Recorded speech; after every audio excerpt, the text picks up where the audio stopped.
What happened to me shouldn't happen to anyone, but I'm glad it did. At a sun-soaked park in a quiet neighborhood, tensions exploded when Catherine Miller, an affluent woman with a penchant for judgment, decided that her version of normality was being threatened. In her quest for safety, she spotted Jamal Anderson, a 15-year-old black teenager with an impeccable academic record, patiently waiting for his mother. To her, his peaceful presence screamed menace.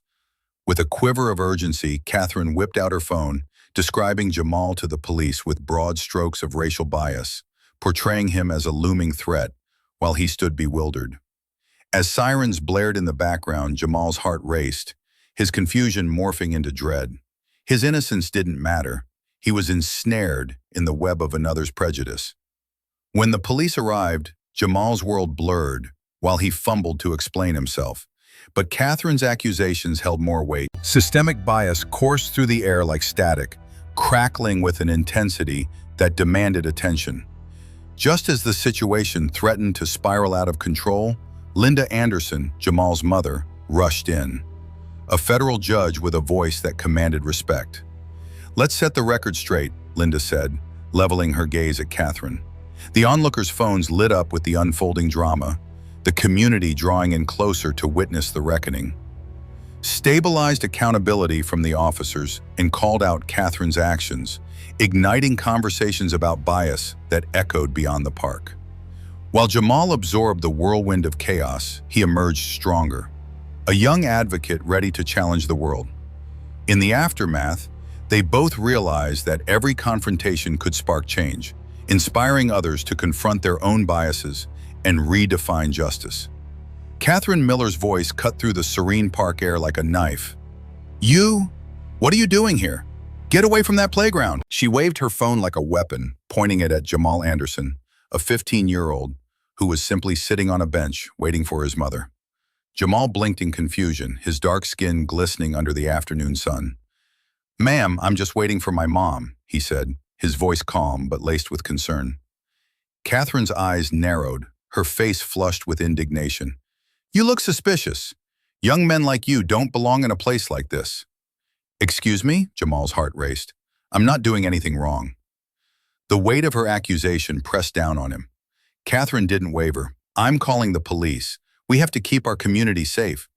She dialed with trembling fingers, her tone dripping with disdain as she described him. A young black teen loitering. Looks dangerous. When the police arrived, they focused on Jamal, who felt every pair of eyes leering at him. "Sir, step forward," barked one officer, hand resting on his holster. Jamal stepped back, panic coursing through him. "I haven't done anything. You don't understand." Catherine smiled, triumphant, relishing the attention she was drawing. "You see, I knew it." But the moment shifted when Linda Anderson, Jamal's mother, stormed onto the scene. "What's happening here?" Her authoritative voice cut through the chaos. Catherine faltered under Linda's fierce glare. "I was just protecting this park." Linda stepped forward. "I'm a federal judge. I'll have you know that this is my son." Each word dripped with authority. "You should be ashamed of yourself." Jamal's fear drained away, replaced by a swelling pride as nearby bystanders began recording the confrontation, murmuring in support. Linda faced Catherine with fire in her eyes. "Your prejudice has consequences. Let's talk about accountability." Mused, the power had shifted, and it was palpable in the air. The sun hung low in the sky, casting a warm glow over the park, when Catherine Miller's voice sliced through the air. "What are you doing here?" she shrieked, eyes wide with suspicion as they landed on the young black teenagers seated on the bench. Jamal Anderson, a 15-year-old with dreams and ambitions, looked up, confusion etched on his face. He'd been waiting for his mother, simply enjoying the peace, when her shadow loomed over him like a storm cloud. "Get away from him! I'm calling the police!" Catherine shouted, her voice laced with an urgency that betrayed her underlying prejudice. Jamal's stomach twisted as her words pierced through him. He had done nothing wrong, yet her fears painted him as a threat. The rapid vibrations of Catherine's phone echoed ominously as she described him to the operator, each word dripping with disdain. As sirens wailed closer, the knots in Jamal's chest constricted tighter. The officers arrived, their imposing figures quickly surrounding him, eyes narrowed, on alert. Sir, what's going on here? One attempted to mediate. I'm just waiting for my mom, Jamal stammered, the shame of being treated like a criminal threatening to swallow him whole. He caught sight of Catherine's satisfied smirk, her prejudice emboldened by their presence. But then in one swift moment, everything shifted. Linda Anderson arrived, her stance commanding, concern melted into determination. What's happening? She demanded, eyes flaring with maternal fire. Catherine recoiled. The confidence drained from her. I'm his mother, and you're about to learn the cost of your ignorance. The bystanders, now vigilant and recording, sensed the shift. Whispers of support weaving through the crowd. Jamal inhaled deeply, a flicker of hope igniting in his heart. The park was still, except for the muffled whispers of bystanders when Linda Anderson arrived. She stood tall, her presence instantly demanding respect as she approached the scene. Excuse me, what's going on here? Her voice carried authority, not loud but unwavering. Talk, Catherine. Still jittery from her panic, stuttered. I saw him lurking. He looks suspicious. Jamal's eyes darted to his mother, his confusion melting into relief as he absorbed her strength. Linda faced Catherine squarely. We both know that's not true. The words were simple, but charged with conviction. The crowd shifted, the tension palpable. He's my son, she continued, her tone even but firm. You don't get to judge him based on the color of his skin. Catherine began, but Linda cut her off. No, you were pushing a false narrative. If I were you, I'd reflect on what that entails. Her gaze narrowed, cutting through Catherine's defensive facade.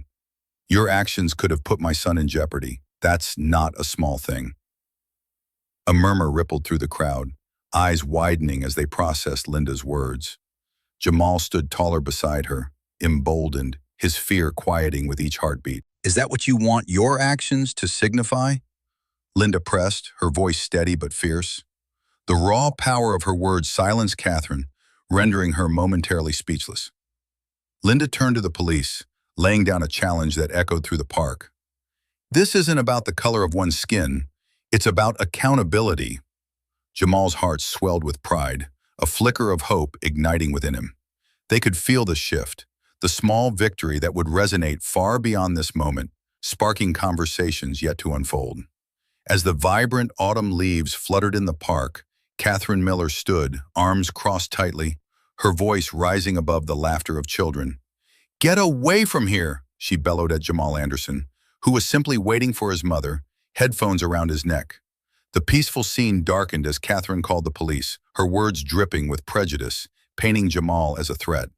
The moment police arrived, tension escalated. Officers approached Jamal, eyebrows furrowed, puzzled by the situation being thrust upon them.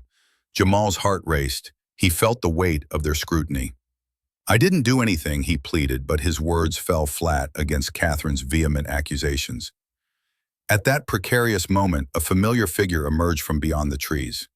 Linda Anderson, Jamal's mother. As a federal judge, Linda exuded an air of confidence and authority, her presence instantly shifting the atmosphere. She strode up, sharp and focused, her voice cutting through Catherine's vitriol. Stop right there, she commanded, fixing her gaze on Catherine. Who do you think you are? Catherine stammered, hostility dripping from her tone. I'm Jamal's mother, Linda responded, her voice steady. And I won't let you racially profile my son. The crowd around them shifted, tension giving way to whispers of empathy. Catherine's face flushed crimson, caught off guard, her posture faltering. I didn't mean. You didn't think at all, Linda interrupted. Do you realize the danger your assumptions can create? Bystanders began pulling out their phones, recording the exchange, their support palpable. As Linda outlined the systemic issues at play, Jamal watched, a mix of fear and pride swelling within him. Catherine stood silently, her authority crumbling under the weight of truth.